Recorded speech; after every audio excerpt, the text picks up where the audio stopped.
ভাইয়া তুমি একা একা চিপস খাচ্ছো? চিপস তো একা একা খাই, তুই কি জানিস না? হাই গাইস, আমরা আইসা পড়ছি নদীর একদম তীরে, ঘাস বাগানে সবাই বসে, এই যে আমাদের ছোট ছোট বন্ধুদেরকে নিয়ে আমরা এই যে বসে পড়ছি আড্ডায়। এই যে সবার হাতে বিভিন্ন ধরনের প্রোডাক্ট আছে, খাবার আছে। এই যে দেখো কি কি আছে আমাদের এখানে, এই যে দেখো, এই যে আমাদের বন্ধুরা, তোমাদের কাছে কি কি আছে বলো তো, একজন একজন করে বলো। সবার কাছে বিভিন্ন রকমের খাবার আছে। এই তোমরা যদি খাইতে চাও আইসা করো, এখানে সব কিছু আছে। দেখো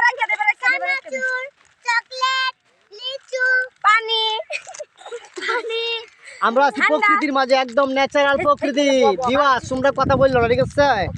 এই যে অসাধারণ একটা ভিউ আমরা আছি। এই যে দেখো কত সুন্দর প্রকৃতি, ন্যাচারাল বিউটি। সব ওয়েলকাম।